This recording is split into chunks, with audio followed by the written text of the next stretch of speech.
tuned in to the Community Cats Podcast. Ready? Let's go.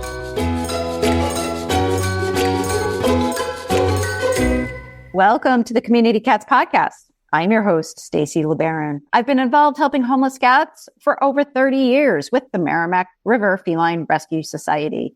The goal of this podcast is to expose you to amazing people who are improving the lives of cats.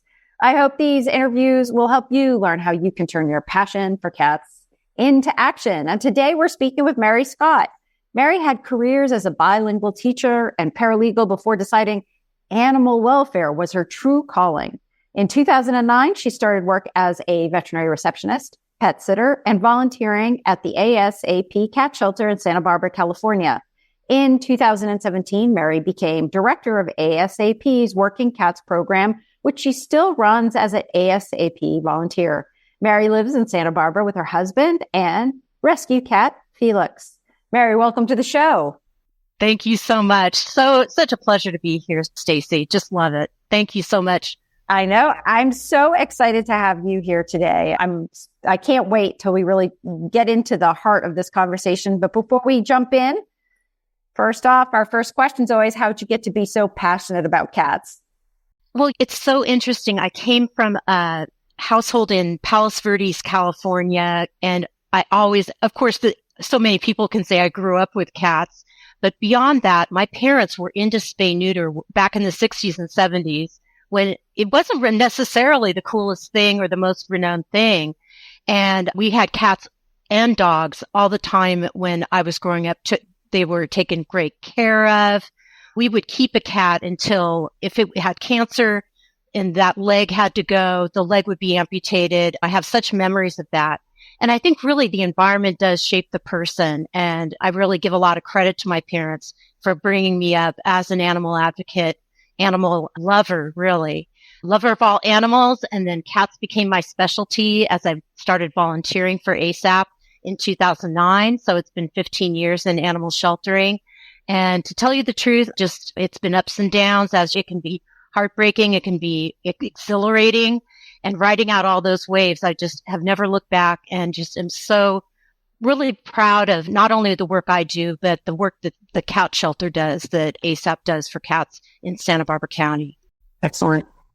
Yeah, it was funny. So my mother adopted a kitten from the neighborhood back in 1961, and she was told that it was a boy. And so she named the kitten Duncan, and she brought Duncan in to get spayed in 1961, got her spayed. But she became a she. I know. And so Duncan lived to be 20 years old. I wasn't born until Duncan, I was later in 68. So Duncan was about 7 or 8 years old by that point in time. So she was old and grumpy for me when I was a toddler. She taught me a lot about respecting personal space and treating your elders with care and respect and all of that kind of stuff. And she was a wonderful cat. And I didn't think anything of it. So here's my mother who, in 1961 just obviously feels like you need to get your cat fixed. It was an obvious thing. And I didn't know back then, or it took quite a while to know that cat litter wasn't even invented until like 1955. Wow. So this was probably cutting edge thought of, I'm going to get my cat fixed so that the cat's not going to have kittens. And just very thankful with regards to that. And the fact that then I got also introduced to early age spay neuter with the Merrimack River Feline Rescue Society. When I joined them in 1994, they were spaying and neutering any kittens that were 2 pounds and before adoption, which was considered quite rare. But from me, it was just, everybody gets their cats fixed. It's such a clear indication of how cultural these kinds of things can be.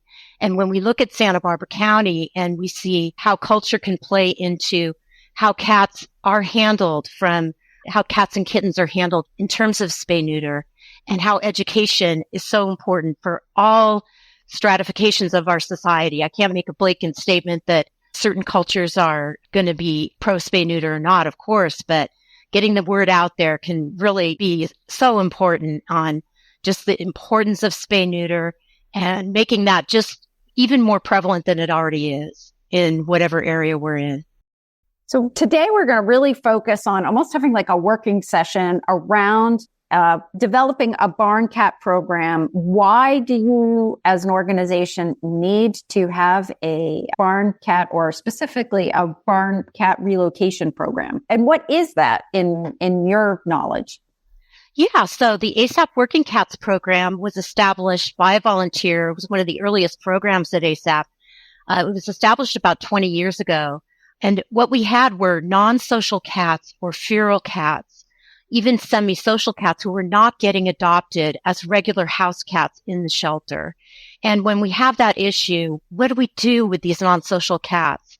In so many shelters, as we know, they may not make it out of the shelter, which is really sad, and why I'm so passionate about working cat programs, which have their place in conjunction with TNR programs, trap, neuter, return programs, to flesh out an adoption program, a regular adoption program, and make every cat have the possibility, within reason, of a live outcome. I'm so grateful that to be with the ASAP Cat Shelter. We have an approximately 95-96% live release rate. And I know that is just something that not all shelters can attain. We live in a very welcoming community, but I think it is attainable. If we've done it, I think anybody can do it. Getting the community support, getting donor support, developing programs like a Working Cats and a TNR program. Now, why don't we just TNR all of the cats? Some of the cats, these non-social cats who've lived their lives outside, cannot be returned to their place of origin. They might be a nuisance cat. Maybe that neighborhood is not pro-cat. We helped a group of cats in Guadalupe, which is really far to the north of Santa Barbara, where, of course, it broke my heart. There was a lady chasing a cat with a broom and hitting a cat with a broom. Now, that is not necessarily hardcore animal abuse, but when I'm hearing stories like that, because maybe the cat was defecating in her planter box, or for whatever reason, that just tugs at my heart, makes me feel like we got to get those cats out of there. These cats are not welcome. And we wound up taking about 5 cats, and they were trapped by very resourceful Santa Maria trappers, brought to ASAP and targeted as AP cats.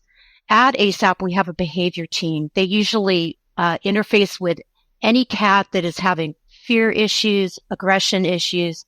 Any cat that is referred to the behavior team is worked with on a daily basis when they first arrive at the shelter to designate them. And this is how the cats are designated to come to the Working Cats program, or it is decided that they are TNR'd. Some of the cats will come in and we just know they can be returned to their place of origin. And that is a TNR, a straight TNR. Some of the cats, we work with them for a week or weeks, and they're not coming around to becoming adoptable. They will get designated as working cats because they were maybe relinquished, as an owner relinquished cat. So what we have is a working cat program that places these non-social cats as mousers with a job on all sorts of different properties. Usually they are farms, nurseries, ranches, some of the larger residential properties. We really have an abundance of ag properties in Santa Barbara County, and it can really run the spectrum. There's some large residential properties, which can be just wonderful outcomes for some of these cats. And so we have an acclimation process, and what happens is the cats are set up in dog crate-like cages. They're in the dog crate-like cages for 2 to 3 weeks as they reset their little internal kitty GPS, as we call it, to their new home. And they have a night shelter. So these cages are set up inside of their night shelter, which could be a garage, shed, or outbuilding. It can be, what else could it be? We placed at a restaurant recently in downtown Santa Barbara. Their night shelter was an outdoor patio that was totally enclosed, super safe from predators and from the public. So they didn't need to have it be totally enclosed. For example, it didn't have a roof, but we set them up in those cages. The staff fell in love with these cats. And it's one of those rare instances where I feel so secure knowing those cats are just safe from predators, safe from what we have a lot of frankly, in these open areas in Santa Barbara County. We do have coyotes, bobcats, even raccoons can fight for food with cats, and we need to mitigate that. So how do we make it safe for these cats that I'm placing? And more, I'm encouraging, if it's in a garage or a shed, I'm encouraging them to install a cat door. And that is just such gold. I'm finding more and more dedicated adopters are just into it, and they will invest. They'll have a construction worker come out, install a cat door. Many of the cats, I would say 99% of the cats I place are microchipped. We'll even install microchip reading cat doors and keep that cat super safe. And so the protocol, I educate these adopters with a protocol.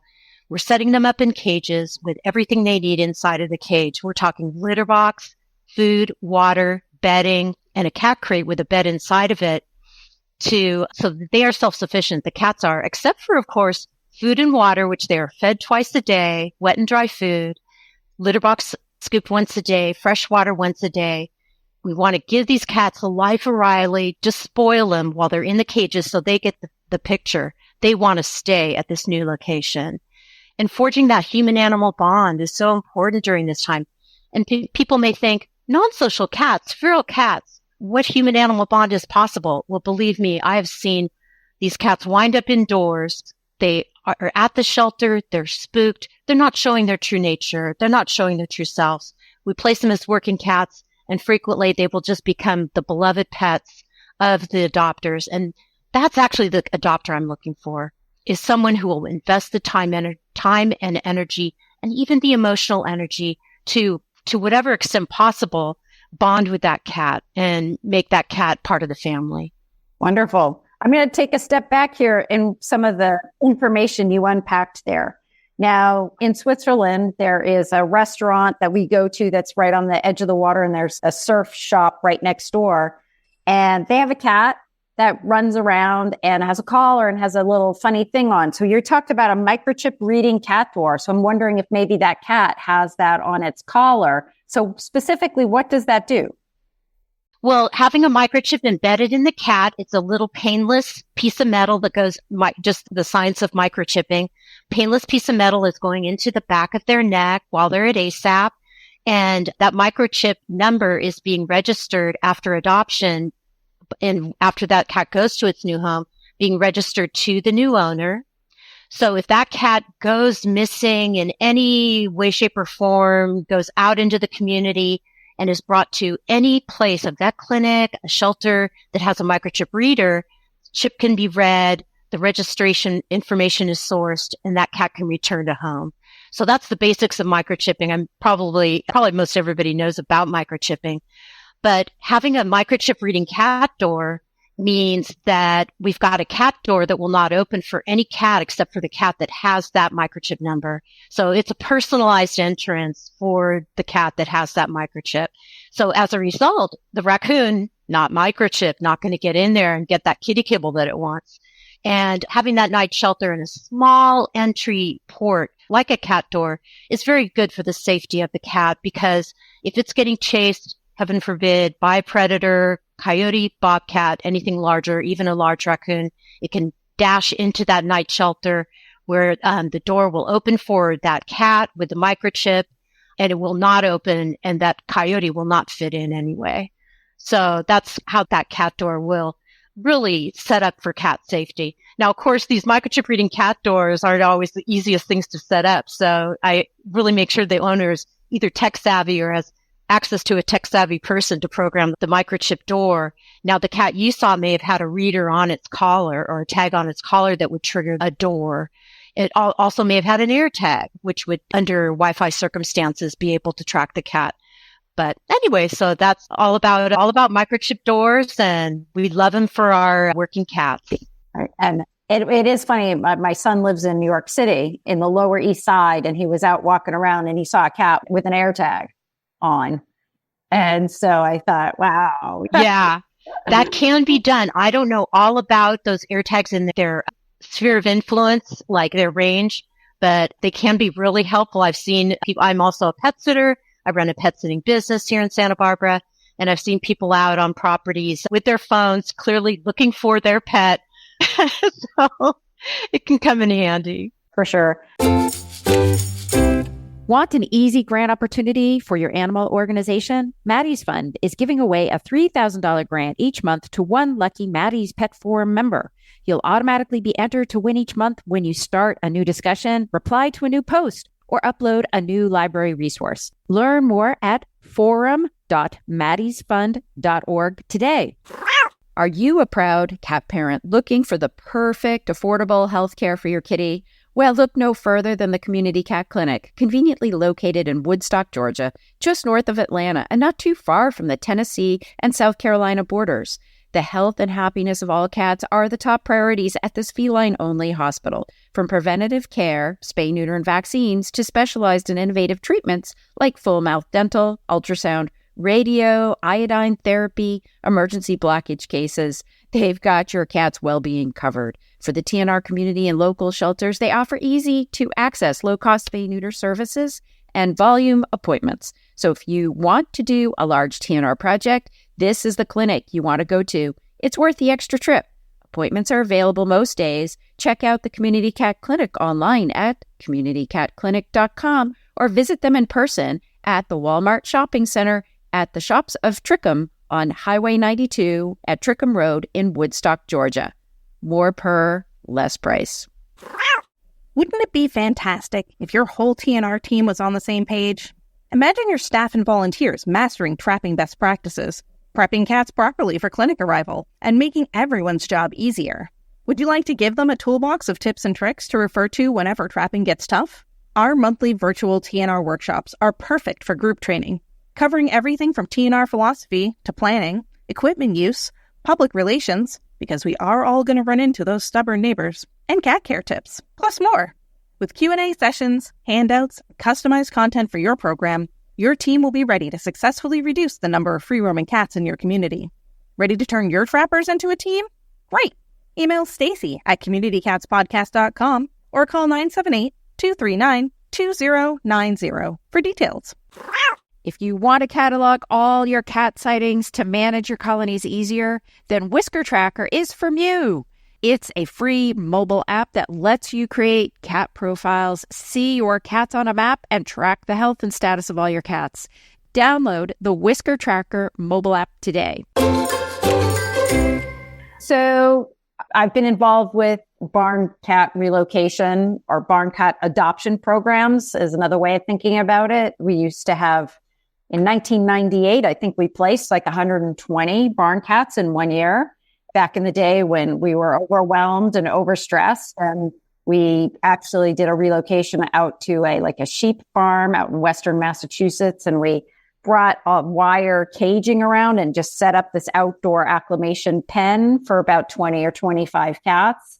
That's probably one of the largest relocations. We also went for such a period of time with the program that many of the cats would age out. We would get phone calls about 8 years later that they wanted to be restocked, so to speak. Many of these cats had very long lives. We've heard you can't mix the cats. Now, trying to have cats that have a bond with each other beforehand. However, if we had a cageless environment at our shelter, and so there were like 4 cats that we had that had really no connection upon entry, but they bonded and they spent the same time together in the cage. And so we just relocated them as a group to a horse training facility, which they had their own stall retrofitted for them. And they were very successful. So, and one of those cats came from an indoor only hoarding situation with 80 other cats so it was a cat that had never been outside ever and was relocated. So we did it so that cat wasn't going to have to leave the family that it had grown to love and develop in our adoption center. And those cats all stayed for over 10 years in that barn. And it was a very successful story and option. And I know you have a lot of stories about barn relocation, but we get a lot of people saying, well, they don't stay around. They don't stay. And what makes those cats stay, and how successful are you with that program? Well, for one thing, I do have some data, recent data that I've just called off of my experiences looking at 2022 and 2023 adoptions, working cat placements, whatever you want to call them. I sent out a survey to all those adopters, and did find that with 31% of the people responding, which actually is a pretty good for survey results, then that was just my first wave sending it out. I have 61% retention, where that is going to be 6 months to 2 years retention of the cats to the property. And I really feel that's pretty good. And just to get the survey back also was very useful, because they rated us very highly in terms of our customer service and client service. We got all 4 out of 5s on a scale of 1 to 5, 5 being very available for follow-up, 1 being not so available or helpful. So that gave me a good boost in terms of we're going in the right direction with this program. And also I get all the the stories. And the most heartfelt thing for me at a shelter where we don't use knives for sake of space, where do I get my really meat and potato satisfaction out of placement? When we have a behavior problem cat, where this cat has been a problem in the home, it was brought to us owner relinquished, or it came in as a stray, and usually there are no other cats. They're so unhappy at the shelter. We call them NOC cats, or no other cats. And they need to be placed solo as working cats. And we can do that. It's a little labor intensive because we have to take one of our placements and dedicate it instead of to 2 to 4 cats, it's just going to 1 cat. And we have to have a special adopter who has a lot of compassion, can read cat behavior, body language, and be safe. And we have a lot of counseling in that regard as well to keep them safe. And I'm talking about cats who have been a bit of a liability to volunteers in terms of perhaps biting volunteers, having a bite history. And then we had 1 cat, Sage, who just went out to one of our great placements in this area, in the Carpinteria area, are cannabis farms. And whatever you feel about cannabis, they are great places to relocate cats. And we had this wonderful young man who runs one of the cannabis farms out there take this cat and give her a great home.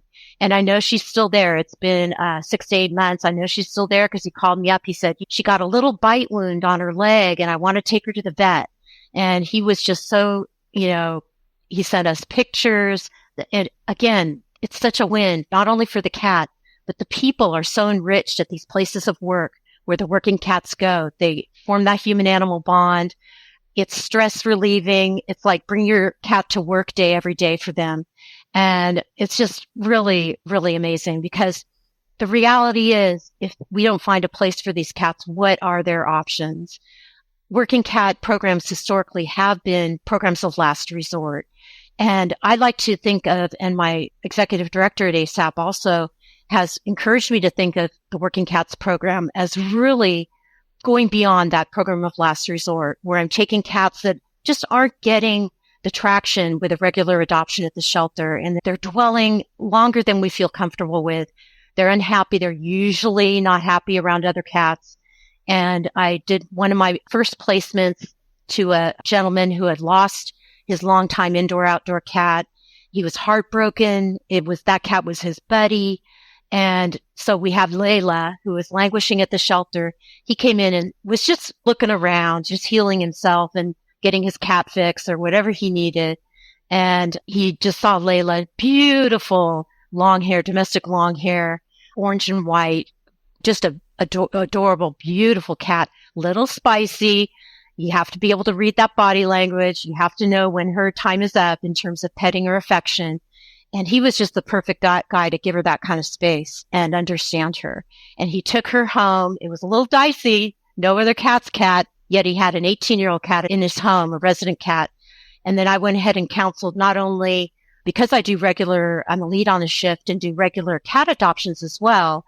I can counsel for just regular in-home adoptions. So I gave him that kind of counseling and also the introduction to the outdoors kind of counseling, and it all stuck. So he came back. He wanted to do his adoption. Since we do foster to adopt, he went foster to adopt at first, came back to adopter, and wanted to come in person because he wanted to tell the stories about Layla. And so I was lucky enough to hear all those stories and process the adoption.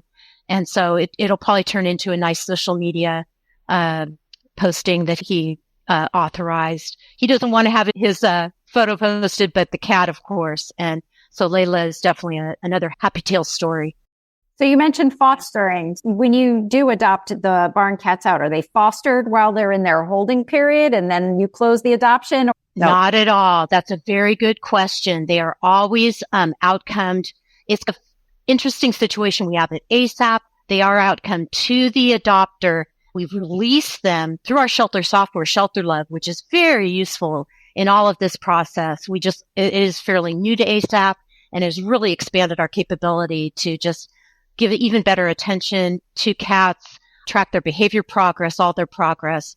Anyway, in that shelter software system, we release them as wildlife. So that's technically what we do, but we do put a memo in each cat's file noting the adopter who is taking that cat. And so that if they ever come into a shelter, the microchip can be tracked back to us, to the adopter, and they can be returned to home. I'm part of an organization or a part of a TNR group. Maybe I don't even do adoptions, but I have these cats that could be candidates. What would you suggest I do if I wanted to try and start a program like this? Well, I would suggest you first contact me or someone else who is working a working cat program. I can send you the presentation I've put together, and I gave in January, in fact, at the online cat conference that the Community Cat Podcast put on, which was absolutely wonderful. And that would be a starting point. That's how to, create or how to run a successful working cats program. And it gives you not only it gives you the slides and a lot of pictures as to how we set them up. I'm really finding that the equipment needed, and you can even require your adopters to get the equipment. The equipment needed is really not that extensive or expensive. You just need some dog crate-like cages, and then supplies, which can really be found in any kind of normal shelter supply storage shed, probably. Old towels for bedding, water bowls, food to start out, cat carrier, litter box, litter. We deck them out with everything they need for the first few days. We give them the food they need to start with, litter supply, pooper scooper, poop bags. We just make it really easy for them. So those first few days, they will have no stress and just be able to bond with the cat.